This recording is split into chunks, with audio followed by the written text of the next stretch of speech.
नमस्कार मित्रों, आपका हार्दिक स्वागत है एकेएस क्लासेस पर। पिछला क्लास हमने जैन धर्म, बौद्ध धर्म, है ना, धार्मिक आंदोलन की चर्चा की थी। धार्मिक आंदोलन के बाद मैंने यह उपयुक्त समझा कि भागवत धर्म, जैन और वैष्णव धर्म, इस्लाम धर्म, पारसी धर्म, सबका अध्ययन यहीं पर करवा देता हूँ, क्योंकि धर्म की बात चल रही थी, जैन धर्म, बौद्ध धर्म, तो ये चीज़ें यहीं बताना ज़्यादा उपयुक्त होगा, है ना, बाद में बताने से ज़्यादा अपेक्षा। तो सबसे पहले रिक्वेस्ट है कि आप सब्सक्राइब कर दिया करें, लाइक कर दिया करें, और सबसे बड़ी चीज़ ये है कि आप वीडियो नहीं देखते हैं, वीडियो देखें, कंप्लीटली देखें एक बार। हम आपका केवल 30 मिनट 40 मिनट ही लेते हैं, समय बहुत महत्वपूर्ण है, किंतु आप देख सकते हैं, उसके बाद आप अनुमान लगा सकते हैं कि यदि यह आपके लिए उपयुक्त है तो आप इसे डाउनलोड करके लिख लें नोट्स पे, या तो आप वीडियो को पॉज कर करके फिर आप लिख सकते हैं। पहले कंप्लीटली आप वीडियो देखा करें। दूसरी चीज़, कंटेंट में मैंने कुछ कमी नहीं रखी। यदि आपको कंटेंट कुछ कम लगता है तो वो भी बतलाइए। रही बात मित्रों समस्याओं की, जो लाइट, साउंड, माइक सब कुछ, तो थोड़ा सा धैर्य रखिए। मुझे पता है कि कमी है, कमी दूर होगी। आपके मैसेज आए, अच्छा लगा। तो मैं आपको ये बता दूं कि थोड़ा सा समस्या चल रही है, देश समस्याओं से ग्रसित है अभी, हम भी उसी के अंतर्गत आते हैं। जब देश से समस्याएं हटेंगी तो स्वतः हमारी भी समस्याएं दूर हो जाएंगी। कोई भी सामग्री आयात निर्यात नहीं की जा सकती वर्तमान परिप्रेक्ष्य में, तो थोड़ा सा संयम बरतें, ठीक है। जैसे संघर्ष, जैसे कोरोना वायरस से हम सब संघर्ष कर रहे हैं, तो थोड़ा इससे भी संघर्ष करना सर्वथा उचित होगा। तो भागवत धर्म मित्रों, भागवत धर्म के अन्य नाम भी हैं, वैष्णव धर्म, शाक्तोत धर्म, पांचरात्र धर्म, ये अन्य नाम भी भागवत धर्म के ही है। भागवत धर्म के जो प्रवर्तक थे वो श्री कृष्ण जी थे। श्री कृष्ण जो थे मित्रों, ये वृषण कबीले से थे। कैसे? वृषण कबीले से, और ये मथुरा निवासी भी थे, ठीक है। कृष्ण के अनुयायी मित्रों, तो कृष्ण के अनुयायी जो थे वो कृष्ण को क्या पुकारते थे? 1 सेकंड।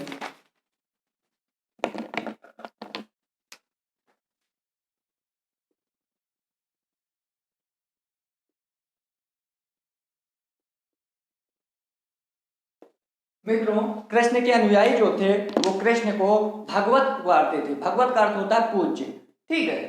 शायद इसी के नाम पर भागवत धर्म पड़ा। इस धर्म का नाम क्या पड़ा?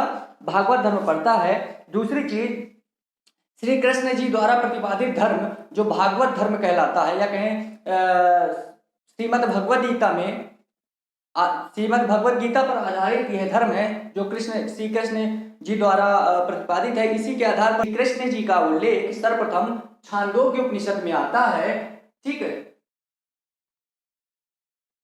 छांदोग्य उपनिषद में ही मित्रों कृष्ण के 2 रूपों की चर्चा की गई है। कौन से? देवकी पुत्र एवं गोपी कृष्ण, 2 रूप, देवकी पुत्र और गोपी कृष्ण, ठीक है। इसके बाद श्री कृष्ण को छांदोग्य उपनिषद में ही सर्वप्रथम देवकी का पुत्र कहा गया, देवकी का पुत्र कहा गया, एवं घोर अंगरीष का शिष्य भी कहा गया, घोर अंगरीष का शिष्य कहा गया। मित्रों, जो कृष्ण है वो विष्णु का 8वां अवतार है। ऐसा माना जाता है कि विष्णु के 24 अवतार होते हैं कुल, लेकिन 10 प्रमुख माने जाते हैं। तो उन 10 अवतारों में जो कृष्ण का अवतार था वो 8वां अवतार था विष्णु का, ठीक है। अब कृष्ण के बाद हम बात करेंगे विष्णु की। तो विष्णु का उल्लेख मित्रों ऋग्वेद में आता है। ऋग्वेद में ही सर्वप्रथम विष्णु का उल्लेख हुआ है। कृष्ण का उल्लेख छांदोग्य उपनिषद में हुआ है, ठीक है। विष्णु जो थे मित्रों, ये ऋग्वैदिक, देखिए ऋग्वेद से संबंधित जानकारी किस काल की मिलती है? ऋग्वेद से, वो ऋग्वैदिक काल। तो उत्तर वैदिक काल जब आता है मित्रों, तो विष्णु जो है महत्वपूर्ण देवता हो जाते हैं, और उत्तर वैदिक काल में विष्णु आकाश के देवता के रूप में पूजे जाते हैं, ठीक है। किंतु विष्णु का भी सर्वाधिक अगर कोई बात की जाए कि महत्वपूर्ण स्थान था, विष्णु का सर्वाधिक महत्वपूर्ण स्थान ये गुप्त काल में सामने आता है, गुप्त काल में, ठीक है। गुप्त काल में मित्रों विष्णु के 8 अवतारों की पूजा की जाने लगी थी। विष्णु के 8 अवतारों की पूजा की जाने लगी थी, जिसमें वराह अवतार बहुत प्रसिद्ध था, ठीक है। वराह अवतार ये महत्वपूर्ण था, कारण ये था वराह अवतार पूछता है सीधे प्रश्न में कि विष्णु के वराह अवतार की पूजा या कहें विष्णु का वराह अवतार सर्वाधिक प्रसिद्ध किस काल में था? गुप्त काल में। ठीक है मित्रों, जो लोग थे वो विष्णु को क्या मानते थे? इंपॉर्टेंट है, पालक व रक्षक। पालक व रक्षक विष्णु को माना जाता था। अब बात करते हैं एक पतंजलि जी की। पतंजलि जी ने मित्रों कृष्ण को, वासुदेव को विष्णु का रूप कहा। वासुदेव को विष्णु का एक रूप कहा। किसने कहा वासुदेव को कृष्ण का रूप? पतंजलि ने। ठीक है, अब बात करते हैं, ये फैक्ट है मित्रों। इसके बाद इसका नामकरण पांचरात्र भी है। पांचरात्र धर्म, हमने जाना भागवत धर्म क्यों पढ़ा, अब जानते हैं पांचरात्र धर्म क्यों पढ़ा। मित्रों नारायण के उपासक को क्या कहा गया? पांचरात्र कहा जाता है। देखिए 6ठी शताब्दी ईसा पूर्व की बात है, जब 300 ईसा पूर्व आता है, 300 ईसा पूर्व आते आते मित्रों कृष्ण एवं विष्णु का समीकरण बनता है और एक नया समीकरण आता है नारायण के रूप में। कृष्ण और विष्णु का नया समीकरण कौन बनता है 300 शताब्दी में? नारायण अवतार। ठीक है, तो नारायण के जो उपासक होते थे पांचरात्र कहलाते थे। नारायण के उपासक पांचरात्र कहलाते थे। इस आधार पर भागवत धर्म का दूसरा नाम पांचरात्र धर्म पड़ा। ठीक है मित्रों, पांचरात्र जो है एक और भी कभी कभी पूछ लेता है, या तो नारायण के उपासक को पांचरात्र कहा जाता था, कभी कभी ये ऑप्शन में नहीं होता तो ये दे देता है कि वैष्णव धर्म के अनुयायियों को क्या कहा जाता था? वो कहा जाता था पांचरात्र। वैष्णव धर्म के अनुयायियों को पांचरात्र कहा जाता था। संभवतः मित्रों पांचरात्र का अर्थ होता है 5 दिन चलने वाला यज्ञ। 5 दिन चलने वाला कोई संभवतः ये यज्ञ था, किंतु ये वैष्णव धर्म या कहें नारायण के उपासक थे। भागवत धर्म में मित्रों, ये तो अगला फैक्ट है, भागवत धर्म में किसकी संकल्पना की गई है? भागवत धर्म में चतुर्व्यूह की संकल्पना की गई है। चतुर्व्यूह की संकल्पना भागवत धर्म में है। फैक्ट बहुत महत्वपूर्ण है।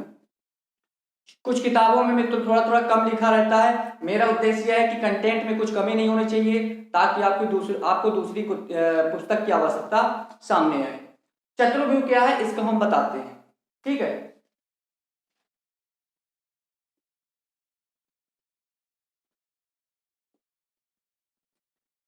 ये जो है मित्रों चतुर्व्यूह में वासुदेव श्री कृष्ण, बलराम का दूसरा नाम संकर्षण भी था, तीसरा प्रद्युम्न जो देवकी पुत्र थे, अनिरुद्ध, ये सभी कौन थे? ये चतुर्व्यूह के अंतर्गत आते थे। ठीक है, अब बात करते हैं पंचमहावीर। कौन? पंचमहावीर। पंचमहावीर जो है मित्रों, तो अब बात करते हैं चतुर्व्यूह के बाद। चतुर्व्यूह के अंतर्गत मित्रों वासुदेव कृष्ण, बलराम का दूसरा नाम संकर्षण भी था, इसके बाद प्रद्युम्न, फिर तीसरा, चौथा अनिरुद्ध। इन्हें मिलाकर चतुर्व्यूह कहा जाता है। एक और आता है शब्द पंचमहावीर। पंचमहावीर बहुत महत्वपूर्ण है। पंचमहावीर में मित्रों ये चतुर्व्यूह तो शामिल ही है, एक पांचवा आ जाता है जिसे कहते हैं सांब कौन था मित्रों? सांब जो था मित्रों कृष्ण व जाबवंती से उत्पन्न पुत्र था। कौन था? कृष्ण व जाबवंती से उत्पन्न पुत्र को सांब कहा गया। सांब का उल्लेख कहाँ है ये जान लेते हैं। वायु पुराण में है। मैंने 18 पुराणों का नाम आपके समक्ष रखा था, तो वायु पुराण में सांब का उल्लेख आया है। सांब अर्थात कृष्ण एवं जाबवंती के द्वारा उत्पन्न पुत्र। तो ये चतुर्व्यूह में एक और आ जाते हैं सांब। इनको मिलाकर इनके सम्मिलित रूपों को पंचवीर कहा गया। सबसे बड़ा फैक्ट, पंचवीर की सर्वप्रथम पूजा किसने की? पूछता है। तो ये तोसा नामक विदेशी महिला थी। तोसा नामक एक विदेशी महिला थी जिसने पंचमहावीर की सर्वप्रथम पूजा अर्चना की। अब इसका साक्ष्य कहाँ मिला कि तोसा नामक ही महिला ने किया है ना? तो इसका शक शासन था जब भारत में, तो शक राजा होते हैं सोडास के मोरा विलेख में। देखिए एक चीज यहां से एक चीज और पूछता है कि मोरा विलेख किसका है? तो शक राजा सूरदास का इसमें क्या उल्लेखित है कि पंच महावीर की सर्वप्रथम पूजा तोसा नामक विदेशी महिला ने की थी। यह हो गई बात पंच महावीर की। I hope it is clear. इसके बाद अष्टाध्यायी की बात करते हैं। पाणिनि जी की अष्टाध्यायी में पाणिनि जी की स्रोत है। पाणिनि जी की अष्टाध्यायी में मित्रों कृष्ण का सर्वप्रथम ये उल्लेख आया मानवीय नायक के रूप में, अर्थात मानवीय नायक के रूप में कृष्ण का सर्वप्रथम उल्लेख कहाँ होता है? वो अष्टाध्यायी किसकी है? पाणिनि जी की। इसके बाद अष्टाध्यायी में ही पाणिनि जी ने वासुदेव की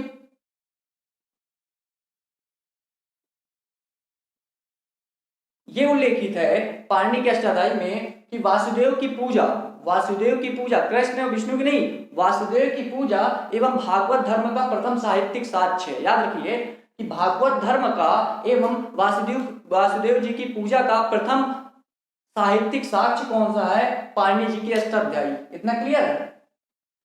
इसके बाद पाणिनि जी ने वासुदेव जी के उपासकों को क्या संज्ञा दी? उन्होंने वासुदेवक कहा। क्या कहा?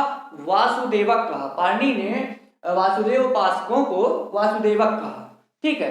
अब मित्रों ये हो गई हमारी सामान्य जानकारी भागवत धर्म, वैष्णव शाक्तोक्त या कहें पांचरात्र धर्म। इसके बाद हम जानेंगे या ये प्रश्न यह बन सकता है कि भागवत धर्म का प्रचार प्रसार का वर्णन कीजिए, कहां तक वो फैला या विभिन्न धर्मों का क्या संबंध था भागवत धर्म में। तब हम विभिन्न वंशों का, राजवंशों का, तो हम उसका अध्ययन करने वाले हैं। सबसे पहले मौर्य काल में बात करते हैं भागवत धर्म की क्या स्थिति रही। मित्रों मौर्य काल में कौन सा धर्म प्रचलित था? वो था भागवत धर्म का प्रचलन था। याद रखिएगा भागवत धर्म का प्रचलन था। मौर्य काल में ही मित्रों मेगस्थनीज आता है। कौन आता है? मेगस्थनीज आता है। ये मेगस्थनीज कौन है? सेल्यूकस का राजदूत। कौन है? सेल्यूकस का राजदूत है। सेल्यूकस का राजदूत है कौन? मेगस्थनीज। मेगस्थनीज जो है मौर्य काल में आता है। ठीक है।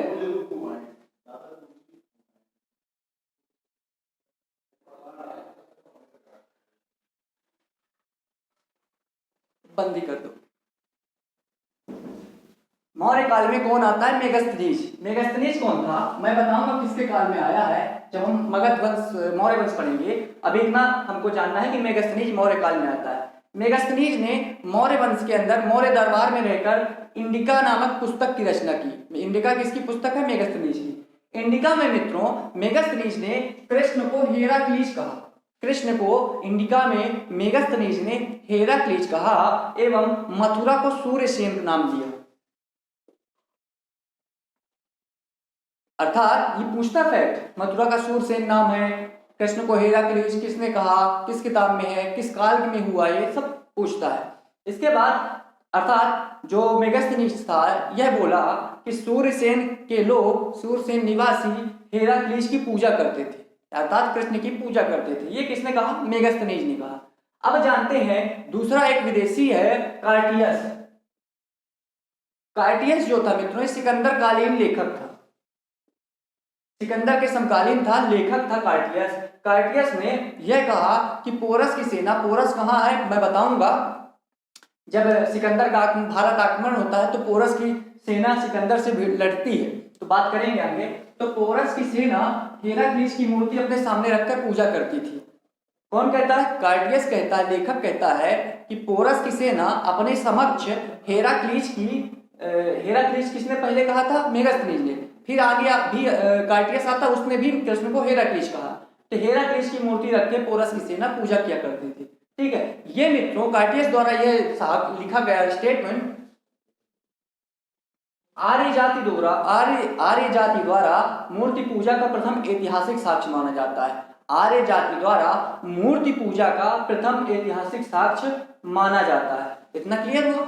इसके बाद महत्वपूर्ण है कि मौर्य काल से संबंधित एक सम्राट आते हैं, उनका नाम है चक्रवर्ती सम्राट अशोक। अशोक के अभिलेखों में भागवत धर्म का कहीं भी जिक्र नहीं आया। ये फैक्ट याद कर लीजिएगा। अशोक के अभिलेखों में भागवत धर्म का उल्लेख कहीं भी नहीं आया है। मौर्य काल की बात करते हैं, मौर्योत्तर काल आता है।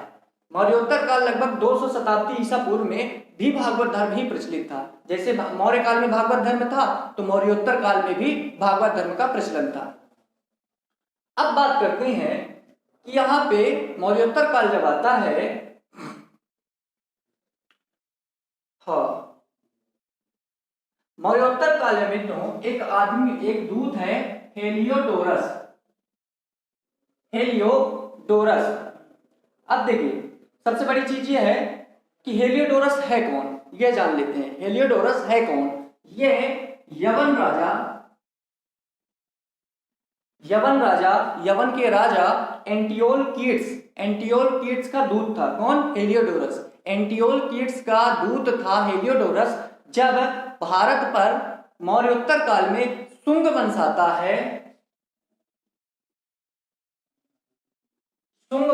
है, तो शुंग वंश के एक राजा थे भागभद्र के दरबार में यवन राजा एंटियोलकीट्स का एक दूत आता है, उसका नाम है हेलियोडोरस। अब ये उनके, अच्छा, ये रहता कहाँ था ये जान लेते हैं। ये यवन दूत था, तक्षशिला में निवास करता था। तक्षशिला में, वर्तमान पाकिस्तान में पड़ता है, तक्षशिला में निवास करता था। इसलिए मित्रों विदिशा का प्राचीन नाम वेशनगर। तो विदिशा में अर्थात वेशनगर में वासुदेव के सम्मान में गरुड़ स्तंभ की स्थापना करवाता है। किसकी? गरुड़ स्तंभ की स्थापना करवाता है। एवं ये पूछा करता है कि गरुड़ स्तंभ स्थापित करते समय उसने क्या उल्लेखित किया? उसने उत्कीर्ण करवाया स्वयं को भगवान घोषित करवाया एवं भागवत धर्म ग्रहण कर लिया। क्या ग्रहण कर लिया? भागवत धर्म ग्रहण कर लिया। स्वयं को भगवान घोषित करता है एवं आपको हेलियोडोरस लिखने के लिए आ जाए तो ये भी लिख सकते हैं। तो स्वयं को भगवान घोषित करके भागवत धर्म स्वीकार कर लेता है एंटियोलकीट्स का दूत हेलियोडोरस, जो शुंग राजा भागभद्र के दरबार में, विदिशा दरबार में आता है। अच्छा, उसने गरुड़ स्तंभ में यह भी उत्कीर्ण करवाया, हेलियोडोरस को भागवत व वासुदेव को देवदेवस। स्वयं को भागवत कहता है, स्वयं को भागवत कहा, भगवान कहा एवं वासुदेव को दूसरा नाम उसने उत्कीर्ण करवाया देवदेवस। पूछता है देवदेवस, स्वयं को भागवत भगवान, वासुदेव जी को क्या बोला? देवदेवस, देवों के देव। ये उत्कीर्ण करवाता है गरुड़ स्तंभ में। कौन? हेलियोडोरस। मित्रों सबसे बड़ी चीज ये है कि जो गरुड़ स्तंभ है ये प्रथम उपलब्ध प्रस्तर स्मारक है। सर्वप्रथम उपलब्ध भागवत धर्म का प्रथम उपलब्ध प्रस्तर स्मारक गरुड़ स्तंभ है। ये तो किताबों वाली बात हो गई है ना, पतंजलि की, पाणिनि की, इंडिका, है ना, ये सब किताबों वाली बात हो गई,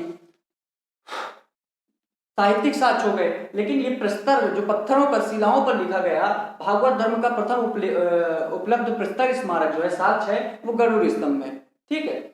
सबसे बड़ी चीज मित्रों, सर्वप्रथम भागवत धर्म के अब चिन्हों की बात कर लेते हैं। भागवत धर्म के चिन्ह सर्वप्रथम कहां से प्राप्त हुए? तो ये जो थे ये अपोलोकीट्स के सिक्कों में प्राप्त होते हैं। अपोलोकीट्स कौन था इसकी चर्चा आगे करेंगे। अपोलोकीट्स, क्योंकि इनको अभी मैं बताना यहाँ पर उचित नहीं समझता, अभी हम जो पढ़ रहे हैं भागवत धर्म उसी पर ज्यादा फोकस करें, ज्यादा बेहतर होगा। इनकी चर्चा तो आगे वैसे भी होनी है, तो यहाँ करके भागवत धर्म के बीच में इनको पढ़ाना मैं सर्वथा उपयुक्त नहीं समझता। तो अपोलोकीट्स के सिक्कों में सर्वप्रथम भागवत धर्म के चिन्हों की प्राप्ति होती है। अब बात करते हैं मौर्योत्तर काल के बाद कुषाण काल। कुषाण काल जो है मित्रों यवन राज्य होता है। जब भारत में यवन राज्य स्थापित होते हैं उनमें कुषाण काल एक होता है। कनिष्क जो था कुषाण वंश का ही शासक था, जिसके दरबार में अश्वघोष और नागार्जुन जैसे बुद्धिजीवी रहते थे। कुषाण काल में दो राजा सामने आते हैं मुख्यतः, हुविस्क, कनिष्क नहीं बोल रहा, हुविस्क एवं वासुदेव। ये दो राजा कुषाण काल से संबंधित हैं। ये जो थे वैष्णव धर्म के मतानुयायी थे। वैष्णव धर्म के मतानुयायी अर्थात भागवत धर्म के मतानुयायी थे। ठीक है। हुविस्क राजा के, कुषाण राजा हुविस्क के सिक्कों पर चतुर्भुजी विष्णु का अंकन मिलता है। हुविस्क के सिक्कों पर चतुर्भुजी विष्णु का अंकन मिलता है। और यहीं से इसी काल में, कुषाण काल में मूर्ति पूजा का प्रचलन हो चुका था। सर्वप्रथम मूर्ति पूजा का प्रचलन किस काल में हुआ? कुषाण काल में। हालांकि उल्लेख पूर्व में भी हुआ है, जब हम बौद्ध धर्म पढ़ा रहे थे तो ऐसा कौन सी मूर्ति थी जिसकी सबसे पहले पूजा की गई? वो भगवान बुद्ध की थी। किस काल में सामने आती है? कुषाण काल में ही सामने आती है, जो मथुरा और गांधार शैली दोनों में बनाई गई थी। ठीक है, और तो मूर्ति पूजा का प्रचलन इसी काल में प्रारंभ होता है। आपको मौर्य कुषाण काल के बाद आगे की बात करते हैं कि किस काल में आगे आने वाले कालों में भागवत धर्म की क्या स्थिति रही कुछ देर बाद। के बाद हम पढ़ेंगे भागवत धर्म के अंतर्गत गुप्त काल। गुप्त काल में भागवत धर्म की स्थिति क्या थी उसको भी जान लेते हैं। मैंने सबका अलग अलग राजवंशों में भागवत धर्म के बारे में बतलाया, जिसमें गुप्त काल में वैष्णव धर्म का चरमोत्कर्ष माना जाता है। गुप्त काल अर्थात वैष्णव धर्म अपनी चरम सीमा पर गुप्त काल में पहुंचा, जब भगवान विष्णु के वराह अवतार का सर्वाधिक महत्व दिखता है। विष्णु के वराह अवतार का सर्वाधिक जो प्रसिद्ध प्रचलन था वो आपके गुप्त काल में हुआ। जो गुप्त काल के राजा थे वो वैष्णव धर्म के मतानुयायी थे, एवं गुप्त काल के राजाओं ने जो अपना राज चिन्ह बनाया वो गरुड़ था। गरुड़ कौन था पूछता है? वो विष्णु का वाहन था, एवं गुप्त काल के राजाओं ने वैष्णव धर्म को अपना राजधर्म भी बनाया। राजधर्म, ठीक है। गुप्त काल के अधिकांश शासकों ने, राजाओं ने उपाधि धारण की। कौन सी उपाधि? परम भागवत की। परम भागवत की उपाधि अधिकांशतः गुप्त राजाओं ने ग्रहण की। एक स्तंभ लेख आता है मेहरौली। मेहरौली स्तंभ लेख में मित्रों ये उल्लेख है कि चंद्रगुप्त द्वितीय अर्थात चंद्रगुप्त विक्रमादित्य ने विष्णु पर्वत पर विष्णु ध्वज का स्थापना किया। विष्णु पर्वत पर विष्णु ध्वज किसने स्थापित किया? चंद्रगुप्त द्वितीय ने, या कहें चंद्रगुप्त विक्रमादित्य ने। उल्लेख कहा है मेहरौली स्तंभ लेख में। अवतारवाद की संकल्पना का उदय गुप्त काल में होता है। हालांकि अवतारवाद का प्रथम साक्ष्य जो मिला वो गीता में मिलता है, भगवद गीता में, लेकिन संकल्पना का उदय अवतारवाद की गुप्त काल में होती है। इसी समय अमर सिंह होते हैं, एक व्यक्ति हैं, अमर सिंह की एक पुस्तक है अमरकोश। अमरकोश में विष्णु के 39 नामों का उल्लेख आया है। अमर सिंह के अमरकोश में विष्णु के 39 नामों का उल्लेख आया मित्रों, ठीक है।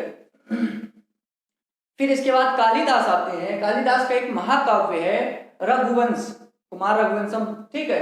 तो रघुवंश महाकाव्य में विष्णु का वर्णन आया है कालिदास के, ठीक है। एक अभिलेख और है जूनागढ़ अभिलेख। जूनागढ़ कहाँ पड़ता है? गुजरात में।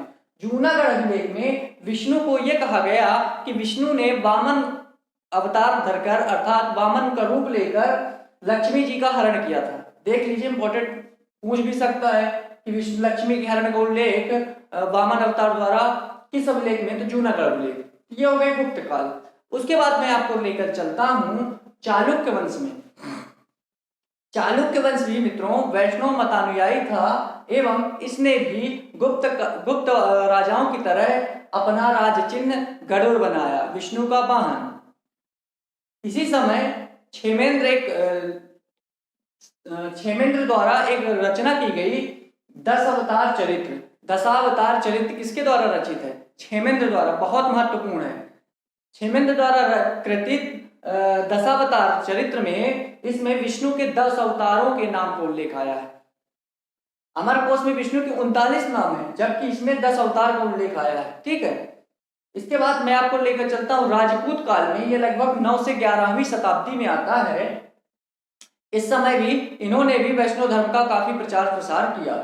राजपूत काल के अंतर्गत कौन कौन से आते हैं वंश? जैसे गुर्जर प्रतिहार राजस्थान में था, परमार वंश ये मालवा पर शासन था इनका, चालुक्य वंश राजस्थान पर शासन था, चंदेलों का खजुराहो मध्य प्रदेश पर शासन था, तोमरों का दिल्ली पर, तोमरों का बाद में ग्वालियर में भी होता लेकिन वो बहुत बाद में होता है, 17वीं शताब्दी है ना।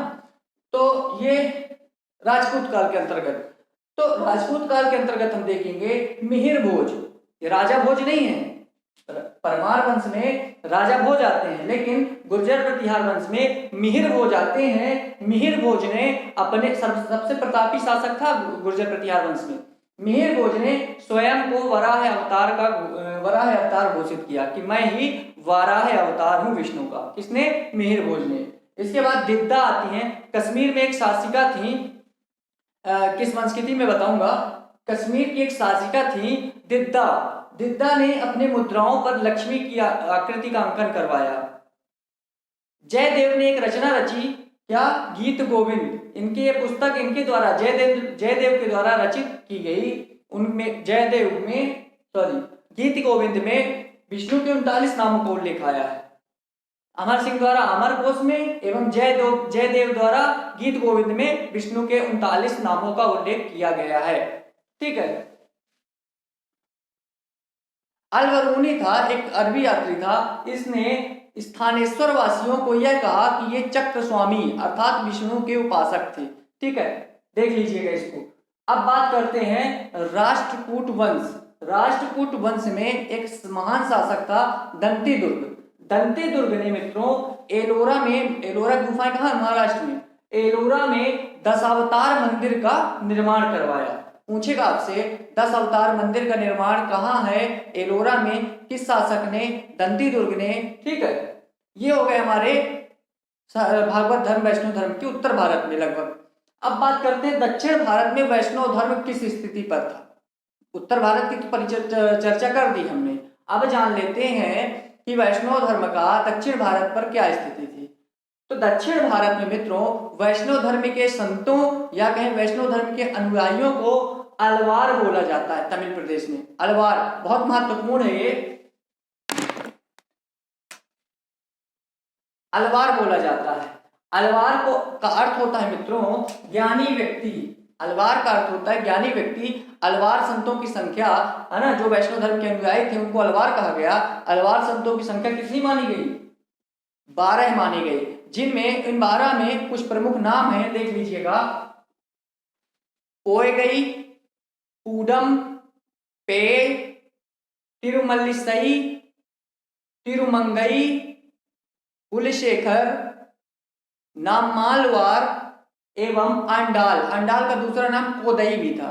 ठीक है मित्रों, तिरुमंगई पहले डाकू थे, कुलशेखर केरल के राजा थे, अंडाल या कहीं कोदई ये एकमात्र अलवार महिला संत थी। ये बहुत महत्वपूर्ण है। अंडाल पूछ सकता है आपसे कि अलवार संतों में एकमात्र महिला कौन थी, अंडाल या कोदई थी। ठीक है, इसके बाद दक्षिण भारत में वैष्णव धर्म के अंतर्गत मित्रों संत परंपरा का विकास होता है या कहें आचार्य परंपरा का विकास होता है। तो आचार्य परंपरा के विकास के क्रम में जो सबसे पहले नाम आता है वो आता है नाथ मुनि जी का। नाथ मुनि के बारे में बात करें तो नाथ मुनि ने न्याय तत्व की रचना की। न्याय तत्व की रचना किसने की, अलवार संत वैष्णव धर्म के अनुयायी नाथ मुनि, है ना। के बाद नाथ मुनि ने क्या किया कि श्रीरंगम मंदिर में, श्रीरंगम में एक मूर्ति रखी थी मंदिर में, उस मंदिर मूर्ति में प्रवेश करके स्वयं को ईश्वर में समाहित कर लिया, ऐसा किंवदंती है, कहा गया है। फिर दूसरे आचार्य या संत आते हैं यमुनाचार्य। ठीक है, यमुनाचार्य ने आगमों की महत्ता को प्रतिष्ठापित किया। आगम ग्रंथ कौन से आप जानते हैं, आगमों की महत्ता को प्रतिष्ठापित किया और उन्हें वेदों के समक्ष माना, वेदों के समकक्ष माना। अच्छा, ये तो उतना महत्वपूर्ण नहीं है, लेकिन महत्वपूर्ण अब जो है कि यमुनाचार्य के शिष्य थे कौन, रामानुजाचार्य या कहें रामानुज आचार्य। रामानुज थे यमुनाचार्य के शिष्य। इन्होंने सबसे महत्वपूर्ण विशिष्टता द्वैत का दर्शन दिया। विशिष्टता द्वैत का प्रतिपादन किसने किया, तो रामानुजाचार्य ने, रामानुज ने। इन्होंने श्रीभाष्य नामक ग्रंथ भी लिखा। श्रीभाष्य क्या था, ब्रह्म सूत्र पर टीका था। श्रीभाष्य किसने लिखा, रामानुज ने लिखा। ठीक है, ब्रह्म सूत्र पर टीका था। रामानुज का मित्रों मतभेद उत्पन्न होता है चोल राजाओं से। चोल राजाओं से रामानुज का मतभेद होता है, जिसमें सबसे पहला मतभेद चोल राजा कुलोतुंग प्रथम से होता है। कुलोतुंग प्रथम से मतभेद होने के कारण रामानुज को श्रीरंगम छोड़ना पड़ा था। रामानुज को कुलोतुंग प्रथम से मतभेद होने के कारण श्रीरंगम छोड़ना पड़ा एवं फिर उनका द्वितीय मतभेद चोल राजा कुलोतुंग द्वितीय से कुलोत्तुंग द्वितीय से होना पड़ा, मतभेद हुआ। कुलोत्तुंग द्वितीय ने श्रीरंगम मंदिर में मूर्ति रखी थी, किसकी? गोविंद राज की। तो श्रीरंगम मंदिर से गोविंद राज की मूर्ति फेंकवा दी, कौन? चोल राजा कुलोत्तुंग द्वितीय ने। तो जब मूर्ति फेंकवा दी तो रामानुज ने तिरुपति मंदिर में उसकी स्थापना करवाई थी। फिर तिरुपति मंदिर में, या आपसे प्रश्न पूछेगा कि श्रीरंगम मंदिर से गोविंद राज की मूर्ति किसने फेंकवाई? चोल राजा कुलोत्तुंग द्वितीय ने। इसका मतभेद रामानुज से। जब मूर्ति फेंकवा दी तो पुनः फिर तिरुपति मंदिर में किसने स्थापित करवाया? तो रामानुज ने। रामानुज के बारे में कहा जाता है कि भक्ति संप्रदाय व हिंदू धर्म के बीच की ये क्या थे? के बीच सेतु का कार्य किए थे। रामानुज के बारे में कहा जाता है कि भक्ति संप्रदाय एवं हिंदू धर्म के बीच इन्होंने सेतु का कार्य किया। तो रामानुज का ये इंपॉर्टेंस है। ठीक है, अभी हम जारी रखेंगे दक्षिण भारत में वैष्णव धर्म।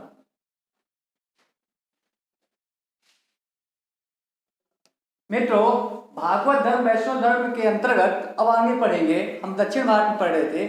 दक्षिण भारत में अलवारों के नेतृत्व में वैष्णव धर्म का निम्न संप्रदायों में विभाजन हो जाता है। किसके नेतृत्व में? अलवार संतों के नेतृत्व में वैष्णव धर्म का विभिन्न संप्रदायों में विभाजन हो जाता है। जैसे वैष्णव संप्रदाय, इसके मत क्या था?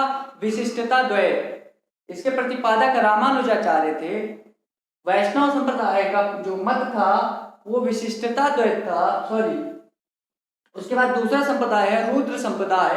इसका मत शुद्धता द्वैत मत था।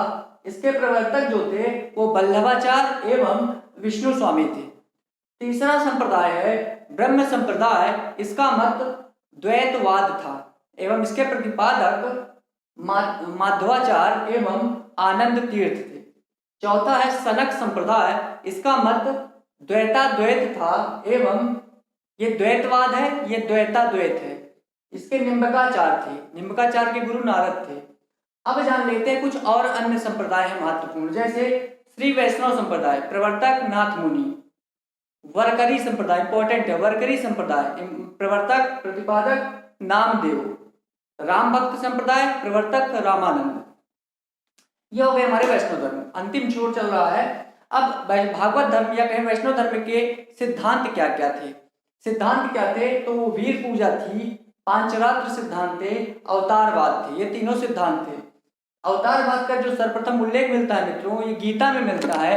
सर्वप्रथम उल्लेख गीता में मिलता है, जबकि अवतारवाद की संकल्पना का उद्भव, अवतारवाद का सर्वप्रथम उल्लेख गीता में एवं अवतारवाद की संकल्पना का उदय सर्वप्रथम उद्भव गुप्त काल में। क्लियर? हमने पुराण बताए थे, 12 पुराण है ना, 18 पुराण। इसके बाद अब हम जानते हैं अवतार। जैसे 10 अवतारों में कुछ महत्वपूर्ण है। मत्स्य अवतार, इसमें जल प्लावन की कथा है। जल प्लावन मतलब पृथ्वी में बाढ़ की कथा। उस समय विष्णु भगवान ने मत्स्य रूप धारण करके मनु को बचाया था। मनु कौन थे? पृथ्वी पर जो प्रथम पुरुष थे। यदि उन्हें नहीं बचाते तो पृथ्वी पर इंसान ही नहीं बचता। फिर दूसरा वराह अवतार, इसमें हिरण्याक्ष द्वारा पृथ्वी को समुद्र में फेंक दिया गया। किसने फेंका? हिरण्याक्ष ने। तो भगवान विष्णु ने वराह का अवतार रूप धारण कर पृथ्वी को बचाया। फिर नरसिंह अवतार महत्वपूर्ण है। इसमें हिरण्यक का वध किया, जो प्रहलाद के पिता थे उनका वध करते हैं। फिर है वामन अवतार। वामन अवतार महत्वपूर्ण है। विष्णु भगवान ने वामन अवतार का रूप धारण कर लक्ष्मी जी का छल से हरण किया था।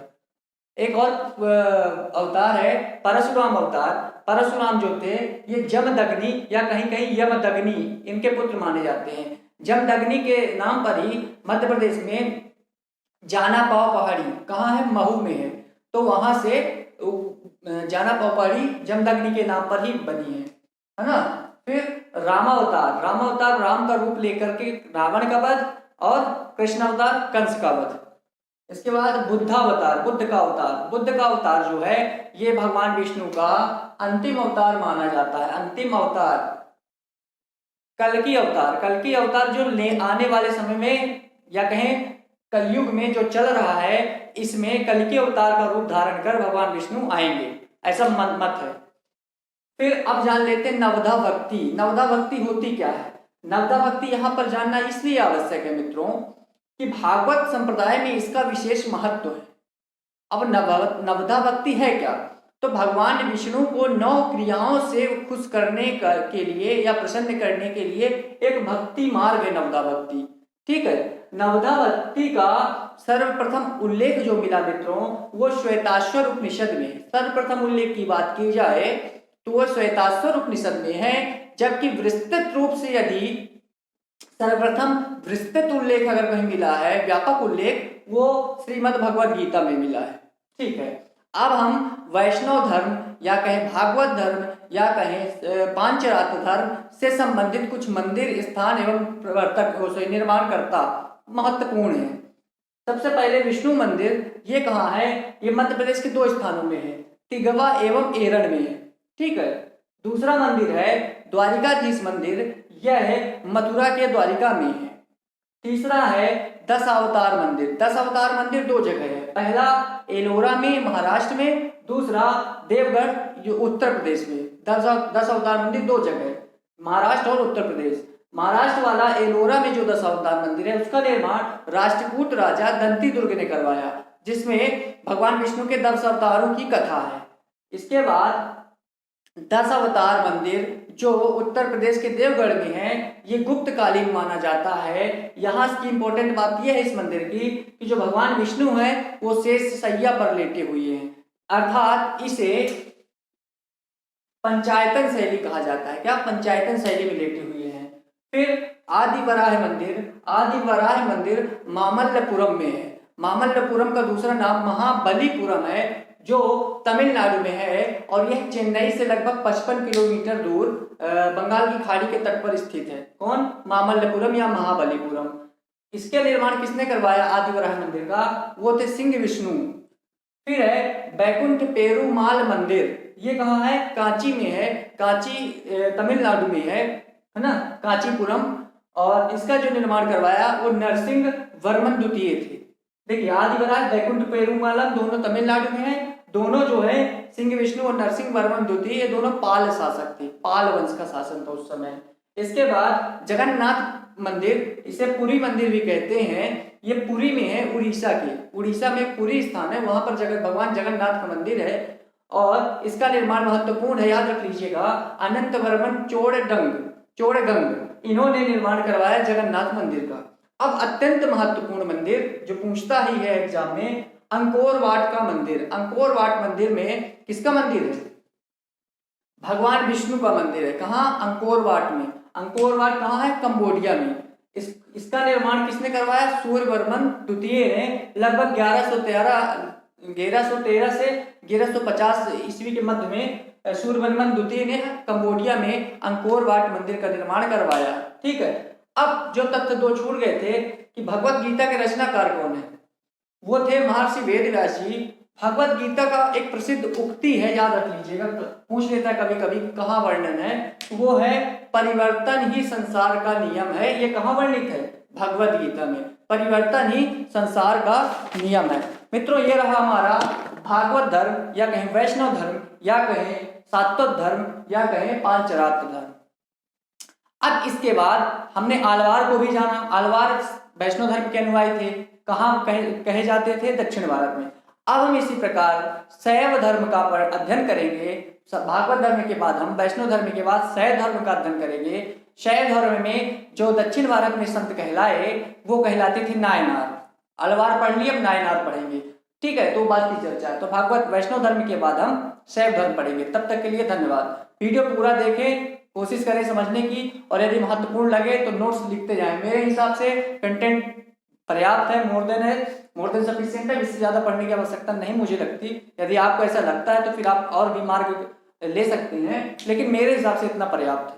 तो तब तक के लिए धन्यवाद।